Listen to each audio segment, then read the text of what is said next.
The ultimate truth, God, nature, love, awareness, or whatever you want to call it, is directly available. It's patiently waiting to be witnessed and embodied. If you want to find it, turn inward and realize it within yourself. Know directly the immediate truth of your own experience. This is a truth you can't be told. It's a truth you can't accept on faith. And it's a truth you can't work out intellectually or conceptually. You can only know it directly, as an immediate and intimate kind of knowing, a bare knowing. That brings us to today's topic, mindfulness. If you recall, last episode, we began exploring the final arena of training in the Buddha's Noble Eightfold Path, training in cognition, which cultivates and balances three faculties of mind: effort, mindfulness, and concentration. Last time, we covered only the first of these three, effort. Today, then, we'll move on to mindfulness. What is mindfulness? Well, let me first try to describe it more succinctly so you get an idea of what I'm pointing at, and then we can flesh it out more fully. So, mindfulness is an immediate, direct, and present knowing. One that can't be carried into the future, remembered from the past, or written in a book. It can't be contained in a thought. It's a raw or bare awareness, though not a mindless awareness that accompanies all conscious experience, where the lights are simply on. In addition to the lights being on, or the contents of consciousness being illuminated, awareness itself is illuminated. There's an immediate and direct knowing of awareness itself. Finally, mindful awareness has no biases or prejudices. It has no preferences, no likes or dislikes. It doesn't grasp at the pleasant or push the unpleasant away. It allows all things just as they are, without reacting to them. All right, let's flush this out. So first, I said mindfulness is a kind of knowing that is immediate, direct, and present. And you'll often hear many people describe mindfulness as being present, as being in the now. But there's a little bit more to this that may not be obvious, so let's look into it. Some people believe that we're always aware of the present. After all, where else could we be other than right here, right? So to some degree, yeah, these people are right. All experience, even our memories and thoughts about the future, they happen right here. This kind of presence, though, doesn't quite capture the kind of presence that accompanies mindfulness. With ordinary conscious states, there's a direct impression of experience from the present, but then our cognitive faculties quickly come in and superimpose a conceptual frame around this direct impression. It's like seeing the moon through a thick fog. So the mind receives the raw experience, free from concepts, only for a moment. The Buddha called this process embellishment or conceptual proliferation. It doesn't really allow us to see experience as it really is. When we're deluded by this ignorance, we throw our biases and prejudices onto experience. We ascribe them to the objects as if they really belong to them.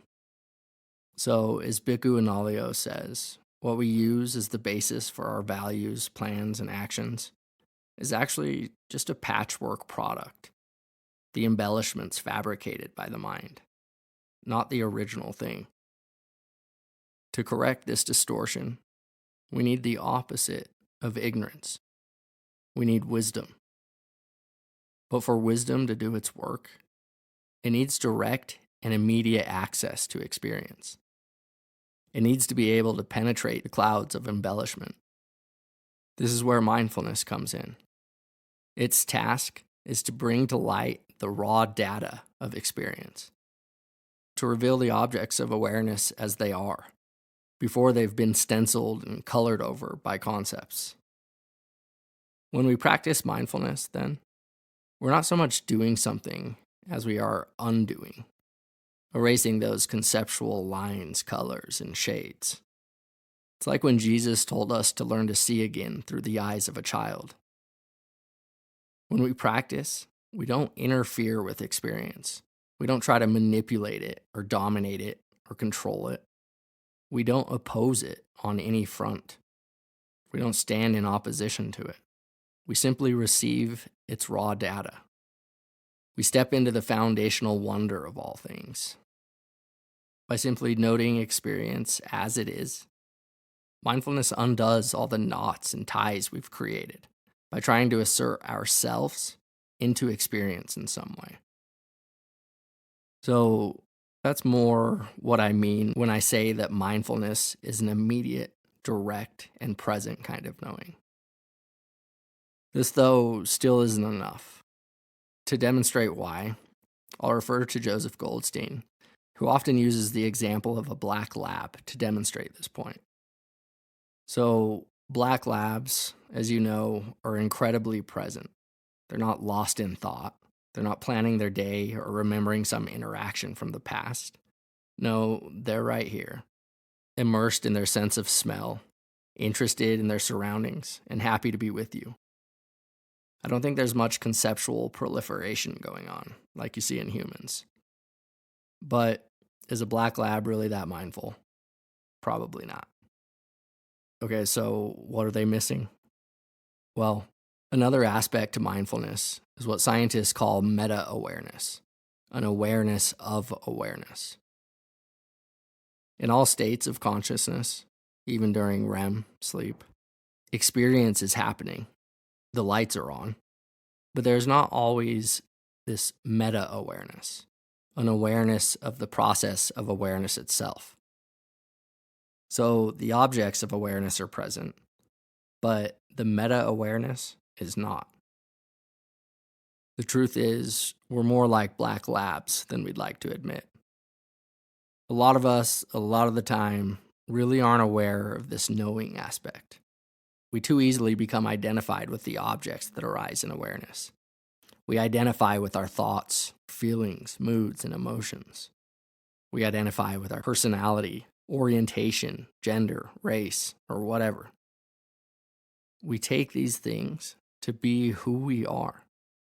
And often, when we're not awake to this fact that these are arising in consciousness, that they are not what consciousness is itself, then these thoughts, feelings, moods, and emotions end up dragging us around. They end up making us say and do stupid shit and bring unnecessary suffering. As your practice deepens, though, you'll increasingly become aware of the awareness side of the coin. You'll see that from the wide open and formless space of the mind, everything is arising in a pairwise progression of knowing an object. There are bodily sensations and the knowing of these bodily sensations, feelings and the knowing of feelings, sounds and the knowing of sounds, thoughts and the knowing of thoughts. You'll discover that everything is simply arising and being known all on its own and in its own place. You'll also start to see that there are conditions and causes for each of these things that arise in consciousness. As mindfulness and concentration continue to deepen, you'll start to become awake to the lawful nature of this mind-body process. You'll see that the body, mind, and the world are all seamlessly interconnected and governed by this law of love, this law of cause and effect, this law of karma. You'll begin to see the selfless nature of all things. And so your attention will start to shift from the contents of awareness to the ever-changing, seamless, and interconnected process of being. Okay, so in addition to being present, mindfulness also requires this meta-awareness, an awareness of awareness, an awareness of love. Is there anything else? Yes, and though we already touched on it a bit, because it's such a crucial aspect of mindfulness, the real key to freedom, let me just spell it out a bit more. This aspect of mindfulness, another dimension of love, is what we can think of as the all encompassing embrace of mindfulness. An awareness that allows space for everything to arise and disappear, all on its own and in its own time. It's this dimension that holds everything, every experience, every sensation, feeling, thought, and emotion, whether pleasant or unpleasant, with complete and utter equanimity or composure, without reacting to it, without grasping at the pleasant or pushing the unpleasant away. Love has no biases, preferences, or prejudices. Now, to be clear, this is not the same thing as being indifferent to experience. Indifference is the near enemy of this quality of mindfulness. Rather than numbing out or becoming indifferent to our experience, this loving or equanimous aspect of mindfulness is receptive to experience. It asks us to really be with, to touch whatever is arising, whether it's pain, grief, sorrow, anger, frustration, fear, worry, anxiety, stress, desire, hatred, compassion, joy, or whatever. We connect with the emotion fully without reacting to it. We hold it like a newborn baby, eager to love and understand it, shining the light of mindfulness on it as long as it needs before it fades back into the open, empty space of awareness, all on its own. As you pay more and more attention to the mind itself through practice, I think you'll see that this is the nature of awareness itself. This is your true nature. Awareness holds every aspect of experience without preferences. It is that which simply knows. All desires or aversions, all likes and dislikes, all thoughts, beliefs, identities, all that can be known, arise and fade in awareness. And whatever arises and fades away in awareness is not and cannot be what awareness is. So again, to be mindful, you must step into that formless, open space of awareness. You must occupy it and embody it. Rather than collapse into its objects, become that which is wide open, awake, and receptive to the fullness of existence. That which is already perfectly still and at peace. That which is already free. Okay, hopefully that gives you an idea of what it means to be mindful. And if you're still a bit unsure, no worries. Your understanding will unfold in time with practice. Now that we have some idea, though, let's go ahead and see how mindfulness fits into the greater context of the Buddha's Noble Eightfold Path. Here, we cultivate mindfulness not as an end in itself, but as a means to insight and understanding, which loops us back to the first arena of training in wisdom, since we can now apply these insights in the service of wisdom. We want to use our insights and understanding to discern with wisdom what keeps us on the path of peace and freedom, and what leads to more suffering, dis-ease, and dissatisfaction. To do this, the Buddha created an incredibly useful framework that invites us to establish mindfulness in 4 areas of experience, called the 4 foundations of mindfulness, which he says provide a direct path to awakening. The 4 foundations are the body, feelings, mind states and emotions, and dhammas, or the laws, processes, and ultimate nature of reality. Here, one contemplates the body in the body, feelings in the feelings, the mind in the mind, mental frameworks in mental frameworks, ardent, mindful, and clearly comprehending each of them, having overcome desire and ill will. The Buddha. As you can see in this quote, to gain insight and understanding, the Buddha says we need more than mindfulness alone. Yes, we need an egoless alertness that takes a step back from the self, from our desires and aversions, so it can see the true nature of experience without projecting our biases and preferences onto it. But we also need the intellect, or the ego, to be held in mindfulness, to be held in love. Remember, love or mindfulness doesn't exclude anything. The ego often gets a bad rap because it certainly can and does cause a lot of problems for us. In fact, all of our problems. But as the humble philosophical giant Karl Popper said, that's what life is. All life is problem solving. The Buddha called this dukkha, an essential mark of existence. It's the ego that allows us to operate in this world. It's the ego that allows us to comprehend ourselves, our actions, and our aims.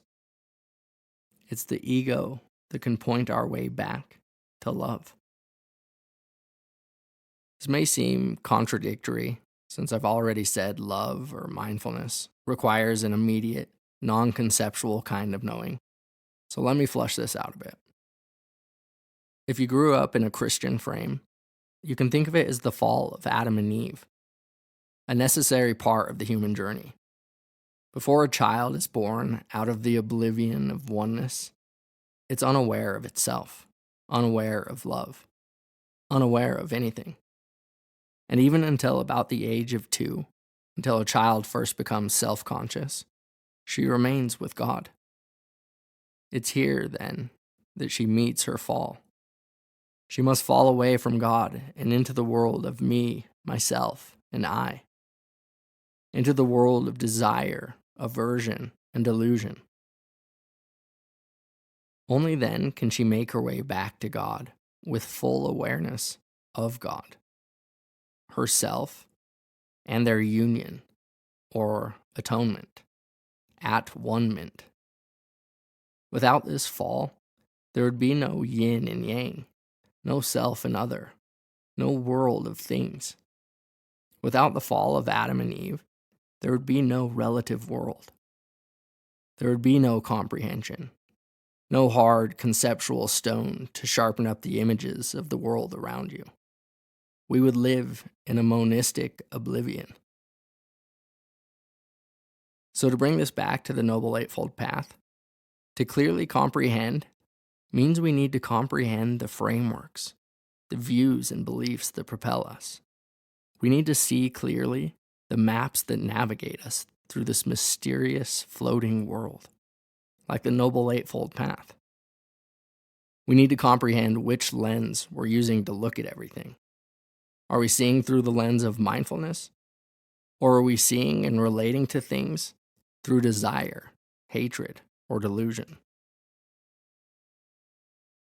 Some other subtle views or lenses we often find ourselves in are what I like to call the shopping lens, the comparing lens, the Tinder lens, and the pity lens.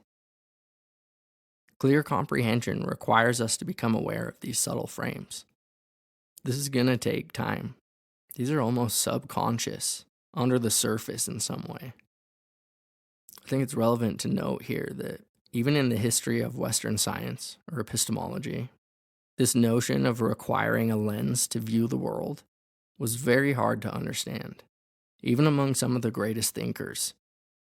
Since Locke and Hume, and even Aristotle, the tabula rasa, or blank slate theory, which views our minds as passively receiving information, that our senses are passively receiving data from the world, has dominated much of scientific thinking. There were some like Charles Darwin who said, How odd it is that anyone should not see that all observation must be for or against some view. But science didn't really understand that we have to view everything from a certain frame until the humble giant Karl Popper established an open cyclical epistemology of conjecture and refutation. To highlight this point, on the first day of class, Popper would ask his students simply to observe. And after a long, awkward silence, finally a student would muster up the courage to ask, Professor, what exactly is it we're supposed to observe? Aha, he would reply, exactly the point. With the Eightfold Path, and really with anything you're doing in life, we need to be damn sure we're clearly comprehending our aim, clearly comprehending our actions and their efficacy, and clearly comprehending the lens through which we're viewing the world. So again, mindfulness is not an end in itself. It's a means to wisdom. And wisdom is not possible without first being able to meet experience directly, with a loving and welcoming embrace, with composure and equanimity, with an interest to see and understand it as it is. And then comprehending your motivation and intention, and whether your words and actions are achieving that aim. And of course, as we learned in the last episode, we need effort to both support our mindfulness and our comprehension. Okay, well, I think that's enough for today. Let me just conclude by inviting you to take a look at your own experience. Examine the body with effort, mindfulness, and clear comprehension. How do you know you have a body? What is the body like as a matter of direct experience? Is it stable and unchanging? Who or what is it that knows the body? How is your body showing up in and navigating through the world? How is it supporting your aims? Examine with effort, mindfulness, and clear comprehension the pleasant, unpleasant, and neutral feeling tones that bring experience to life. How do you know you have feelings? Where are they? What are feelings like as a matter of direct experience? Are they stable and unchanging? Do they condition your automatic reactions to the world? When you feel something pleasant, are you pulled toward it? When you feel something unpleasant, do you retreat? When you feel something neutral, do you space out? Again, who or what is it that knows these feelings? How can your insights into the nature of feelings support your aim? Examine with effort, mindfulness, and clear comprehension the different mind states and emotions that color awareness. What attitude or posture is the mind taking? Is there wanting, desire, greed, or lust in the mind? Where are these things? What are they like? Is there aversion, anger, hatred, disgust, or ill will in the mind? Where are they? What are they like? Is there delusion or confusion in the mind? Again, what are they? Where are they? What are they like? Are they stable and unchanging? Who or what knows these mind states? How can your insights into the nature of these things support your aim? Examine with effort, mindfulness, and clear comprehension the mind itself How do you know you have a mind? Where is it? What is it? What is it like? Is it formless, open, and free? Does it have the qualities of connection, warmth, love, and compassion? Does it feel spacious, awake, and alert? Is it already entirely at peace? How can your insights into the mind support your aim? In any case, thank you for listening. May you stay energized, mindful, and sharp today. Until next time.